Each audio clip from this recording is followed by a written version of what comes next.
Assalamu alaikum wa rahmatullahi wa barakatuh. So inshallah today what we're going to be looking at is COVID capitalism. Where to start? So when looking at the current crisis that's hitting the capitalist system, we can break down the analysis of at least as a starting point as a kind of 4 points. We can look at healthcare and its role in this crisis or the lack thereof. We can also look at the issue of preparedness, and looking at why things were so prepared and looking at why pandemic planning was such a low priority. So the first point is that about the right to healthcare. In Islam, healthcare is a God-given right. In the first narration, Allah's Messenger sallallahu alaihi wasallam sent a physician to Ubay bin Ka'b. He cut the vein and then cauterized it. And the second narration refers to the Khilafah of Umar bin Khattab, where a physician was sent to someone who was ill, and the physician attended to him. So these are two narrations that indicate that in the Islamic society, the Islamic state, the Khilafah, that there is that healthcare is a God-given right, and it's a right for all the Muslims in the society. And more broadly, it speaks to the issue of the responsibility of the Imam to his people. So the Muslims and non-Muslims that are living under Islamic rule, he is responsible in terms of attending to their basic needs. Because if he's not going to attend to their basic needs, what is that responsibility towards, right? So we can see there's a link between this and other things. But the question is, what about the other basics? And that's really kind of what has been hitting kind of the headlines these days. So if you look at Canada, for example, you see job losses were about 13%. 3 million jobs have been lost over the past 2 months. In America, quite dire warning here, where Goldman Sachs was looking at the real jobless rate to be up to 35%. They had previously predicted 29%. And just to give scale, at the height of the Depression, the unemployment was 25%. In 1933, the height of the Depression, the unemployment was 25%. And the thing is that the capitalist system kind of emphasizes things in numbers and a materialistic way, but we also have to look at other elements of being human. And what is the psychological effect of the well-being of losing one's job?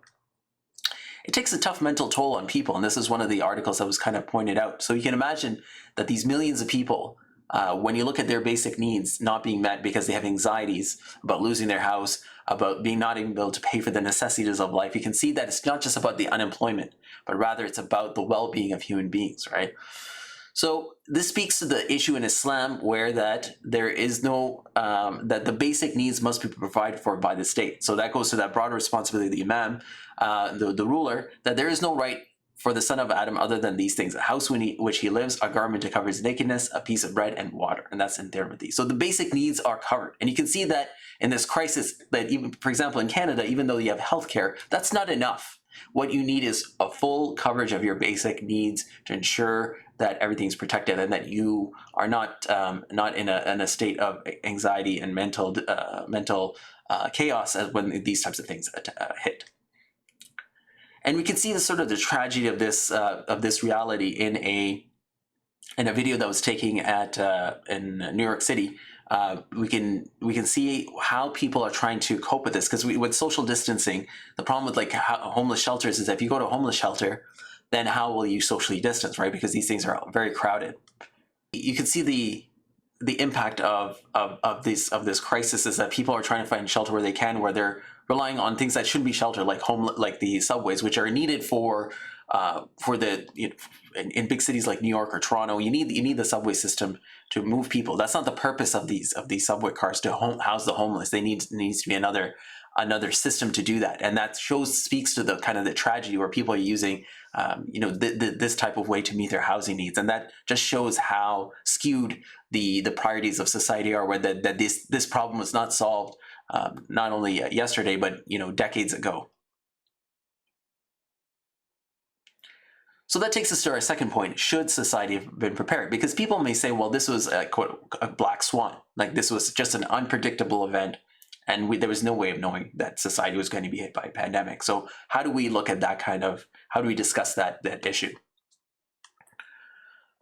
So the answer, should have society been prepared? Absolutely yes. This was 100% predictable. Even in our own Islamic history, for example, there was a plague that during the time of Umar bin Khattab, that hit in 639. So we're talking about centuries ago, like over 1,000 years ago, plagues that were hitting society. And at that time, 18 years after Hijrah means that the Islamic State, the Khilafah, was only 20 years old, or less than 2 decades old, right?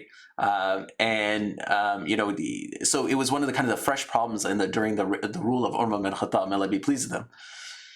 And it was during this time that he implemented quarantine measures, right? So they made sure that the plague which was hitting Syria did not come back to Medina. So they made sure that they implemented what Rasulullah sallallahu alaihi wasallam advised, which is that if you hear of an outbreak of, if you hear about it, an outbreak of a plague in a land, do not go to it. But if the plague breaks out in a country where you're staying, do not run away from it. So what it is that, as we saw, like countries like Taiwan who shut down right away any kind of flights in from China, they are the ones who succeeded because they were implementing the Islamic rule, right? Which is don't allow people who are in a country hit by plague to come into your country. So this kind of shows that the idea of preparedness was a concept that was even there in the 7th century, let alone here in the 21st century. And then also more recently, there was the SARS epidemic in 2003, which was also a coronavirus that emanated from, had similar sort of patterns to kind of like what we're experiencing. It was a coronavirus. Coronavirus is a family that came from China due to the wet markets of Wuhan. And then you have MERS that hit 2012. And so Taiwan learned from the SARS epidemic, and South Korea learned from the MERS epidemic, and they implemented these procedures. But the point is that America and Canada and the other kind of wealthy nations just kind of ignored this, even though these kind of cases were there. They were warned ahead of time. But there's something also more interesting, and there was a gentleman by the name of Dr. Mike Osterholm on the right who was interviewed by Joe Rogan on the left in March 10th of 2020. And interesting in that interview that Dr. Mike Osterholm makes a note that Joe Rogan booked him weeks in advance, knowing that this was going to be a problem, and it seemed well timed. But even someone like who's I'd say Joe Rogan's a regular person who kind of understood that this was going to be an issue, and he was kind of planning ahead for it. And unfortunately, the countries were not doing that level of planning. But during that interview, Dr. Mike Osterholm reveals that he talked about a book called The Deadliest Enemies, which was actually published in 2017. In that book, he talks about a number of things that he sees that could be very likely scenarios that people should plan for. Like I myself am a risk management who have specialized in risk management, kind of empathize from his plight. Like he's trying to warn the stakeholders that he works for, because I work for companies, that you try to warn them about risk kind of issues, and you try to do the best to plan for those risk issues, because only Allah knows the future. Man can only do his best to kind of predict. So he came up with this scenario in the book. And unfortunately, some people who look at Bill Gates or look at Dr. Mike Osterholm might think that they started the pandemic, but this is really just a way of planning for the future. It's kind of what they do, tabletop scenarios, where you look at, okay, this might happen, so let's prepare for this. So what did Dr. Osterholm predict? He predicted that it would spread from China, Shanghai, China. There'd be no visible symptoms, and there'd be a mortality rate of 4 to 6%. So we can see this is what he predicted. Now, obviously, it came from Wuhan, didn't come from Shanghai. There were no visible symptoms. This is one of the big problems of the disease, but that was completely predictable, and it had a mortality of 4 to 6%. Now, there's been wide level of controversy about the mortality rate, and then some people try to play with the numbers and things like that. But the reality is, especially here, for example, in Canada, people sometimes compare to the flu, which is completely absurd, because you can see how no one's talked about when a flu hits like an old age home that all the people are getting wiped out. And we're talking about how numerous people, like the 50% of the people that have been killed by this disease live in old age homes, right? So it shows you that there is a kind of a distinct mortality rate, which cannot be. It's highly infectious. So when you look at sort of the numerator and denominator, you can argue about the mortality rate, but the point is it is a killer, and it's not something that can be just kind of be dealt with status quo type tools like like you do with the flu. More importantly, though, he predicted hospitals would have inadequate supply, and he specifically pointed out there'd be no N95 masks for healthcare workers, which really shows that, when it comes to unpreparedness, that he was ringing an alarm in 2017. Hey, we need to get N95 masks and make sure hospitals have adequate supplies. In that interview, if you check it out, he talks about one of the kind of problems was the hospitals, especially in the U.S., because they're for profit. They didn't. They have these things called just-in-time inventory. It means they don't stockpile inventory, right? They prepare for this like it's like a business, right? They look at hospitals and healthcare as a business, as opposed to a basic need that must be provided for in light of these things. So, for example, like the example he uses is that you don't plan to build an army when you invade a country, right? You have to have your army in advance, right? But a similar type of mindset is not applied to healthcare, which he shows is wrong. And as I mentioned, we've had plagues to the 7th century. You want to add bubonic plague to that as well. And he also predicts there would be mass societal chaos, as that sport games would be canceled, stocks would decline by 50%, Fed would cut interest rates by 0%. So the latter has definitely happened. Stocks are going up and down, but the point is that there would be an initial sort of crash, which we did see, at the outset, where like $2 trillion worth of wealth were wiped out in minutes in March when this started hitting. I mean, now they're as you'll see in a later slide, that they're hitting quite high. So why were they so prepared? Why were these experts ignored? So the thing that really comes down to is that capitalism is about GDP, not you and me, right? That's what's important. GDP is important. You and I are not. What I was taught is one of the things they take in school is about the issue of, because accounting is all about measuring things and being able to understand economic activity at a company level, right? So as they say, what gets measured gets managed, right? So the GDP is what gets measured, and that's what gets managed. So when you look at sort of the top sort of items that is considered the health of the economy, and they sometimes even use that word, you have GDP, which is a measurement of how much goods and services are produced, like how much stuff is actually coming out of the economy. Is that going up or down? This is the growth kind of mindset, right? Then you have return on investment. So this is one of the things when you look at when capitalists look at buying an investment, they measure its rate of return, right? So if you spend $1,000 and you're going to make $100 a year on that investment, that's called a 10% ROI, or return on investment. And the other thing that is all important in the capitalist society is shareholder value. So these are the things that that are measured and managed, right? But what's interesting is that when you kind of look at this measure, so that if you go to trading economics, I kind of pulled up these stats to look at how the economy grew from just around the Great Recession till 2014, and you can see that the economy grew by $2.2 trillion, and people would say that's a healthy economy. But what happened to poor people during this time? What happened to the rate of poverty during this time? So when you look at the United States Department of Agriculture, you see that food insecurity grew. So what you can see here is that you can see 36 million Americans were in a state of food insecurity in 2007, and then that reached 48 million in 2014. So that's another 12 million hungry people. But perhaps one of the best kind of illustrations that came right out of this crisis that illustrates how there's a divergence in real health of the economy, which is how we're doing versus how the economy is doing, was when Kramer, when he did this kind of slide, and it was went kind of viral, was you see the Dow having its best week, but then on the ticker at the bottom says more than 6 million Americans have lost jobs in 3 weeks, right? So that shows you how the true measures of society, which is how we're doing, don't get measured, but what does get measured is a GDP. And a good illustration of how this really works, of really that shows that divergence in economics and sort of the capitalist economics versus how we're doing, is the state of patent and drugs, right? Remember this guy? He was known as Farmer Bro. His real name is Martin Shkreli. He was highly criticized in the media because he raised Daraprim from $13.50 to $750, which is a 5,000% increase.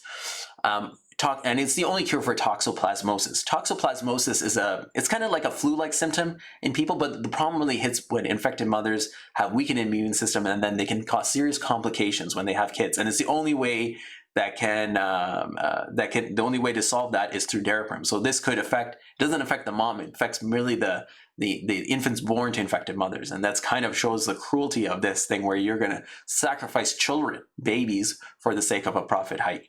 He defended his action by saying this is a capitalist society, a capitalist system, and capitalist rules. And I agree with him, right? It's not that what he's saying is not incorrect. It's that this is the problem, is that what we're looking at is the wrong way to measure society. He was taught the incorrect thing. He just applied what he was taught. I don't want to make him out to be a victim, but I also don't want to tar and feather an individual for what is societally deemed by capitalism as quote unquote moral, right? Because that capitalism has its own values, and what they value is GDP, and he's going to be rewarded for that, right? When he went to jail, it had nothing to do with this. It had to do with a rich on rich crime, right? Because that's what gets quickly gets policed.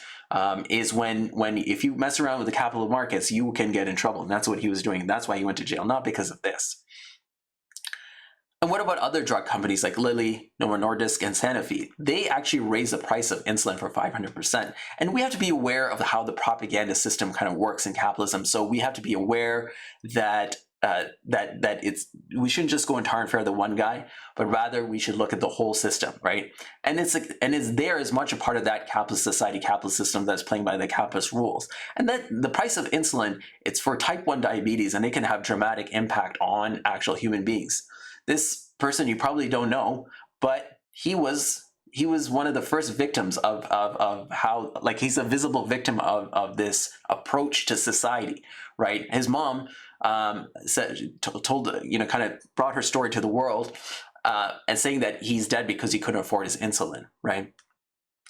And the thing is that when you realize that about this poor gentleman who lost his life needlessly because of something that could have been easily avoided by a system that actually cared about people instead of GDP, is that it was kind of a precursor to what we're experiencing right now. What was hitting people at an individual level who had these kind of debilitating diseases is now hitting us all, because none of us are protected, because the society didn't protect Alex Smith and people who have type 1 diabetes like him, and it doesn't protect any of us, because we're just not important in that system.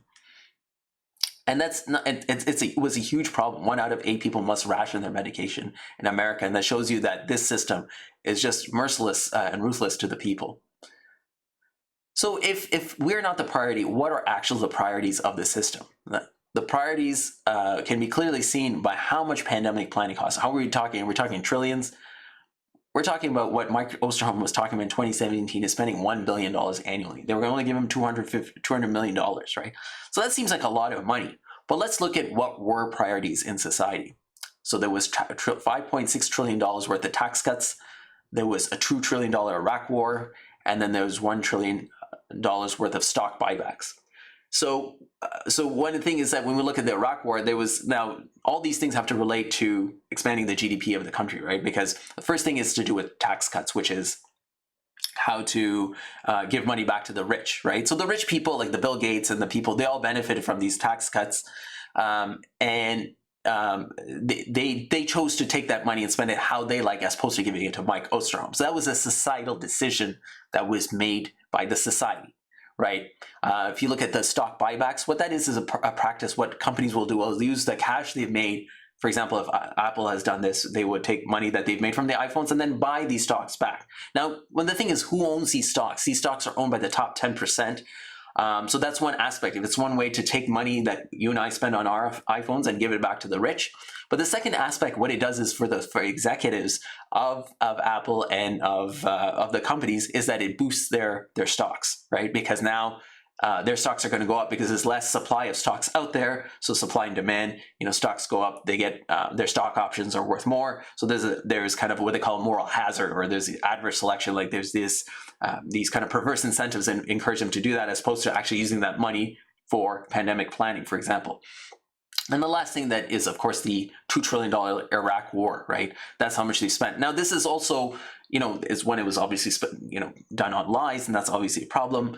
The issue here, though, is that instead of solving problems within America and attending to these things, what was more important was to colonize the Muslim world and to ensure that the strategic resources in Iraq, namely oil, don't fall into anyone else's hands, and they remain within control of America, right? So these were the kind of the priorities that were there, whereas pandemic planning and these types of things. So we can see right here on the screen, if you just do a kind of rough calculation here, you can see 8.6 trillion was spent on this stuff, and they couldn't spare $1 billion, which is like like a fraction of these costs. And so you can see how little attention was paid to these things, because all these things will bring more return on investment, if you will, compared to what they thought was be pandemic planning. Of course, they were wrong about that. So what should be the priority? We should be the priority. That should be a priority. A real economic system should be based on human beings, not on stuff, not increasing products and services. Who cares about products and services if we're all doing bad? So one of the interesting things about Islam is that Islam puts people's basic needs above private property, which capitalism does not do that, because it shows that Islam actually cares about people. And in this saying of the Prophet ﷺ, whenever the people of an area wake up with a hungry person amongst them, then Allah have removed the covenant with Allah. And that's narrated with Ahmad, meaning that if you don't feed the people among you who are hungry, meaning you, the rich people, you, regardless of how rich you are, whether you're middle class or upper class, doesn't matter. If you have enough food and you're not attending to that and you're not rallying people, then it doesn't matter on the day of judgment that person actually didn't steal from you, because it was your responsibility to take care of them. And then you can see this kind of concept shows you how important taking care of each other is in Islam, that it's a real issue and that private property is subordinate to that. So in closing, what I want to close on this thing is that to reflect that you can see these numbers on the right, whether it's the worldwide deaths because of COVID-19 as of May 15, over 304,000 people have lost their lives to this. In the US, it's over almost 90,000. In Canada, it's about almost 6,000 people who have died to this disease, because people are going to die in plagues. Like that happened in the histories of in the Muslim world, for example, that plague hit. But the question is that how much of these lives could have been saved if actually human beings were top priorities, right? And that's why it comes back to Alex Smith. The point is that if the society wasn't going to take care of Alex Smith in a very easily kind of problem, like those companies I showed you earlier, like Lilly, Sanofi, etc., they were actually hauled in front of Congress to find out why they jacked up the price of insulin 500%. But nothing was, this tragedy was ongoing, and it just shows that the reality is that a lot of this death and that we're experiencing, and a lot of the anguish that comes from losing one's jobs because of the way that the system is reacting for this is an illustration of when we don't take care of people like Alex Smith, and we all suffer. So thanks so much for taking a look at this episode, and inshallah we'll bring you more episodes of Freshonomics. Assalamu alaikum wa rahmatullahi wa barakatuh.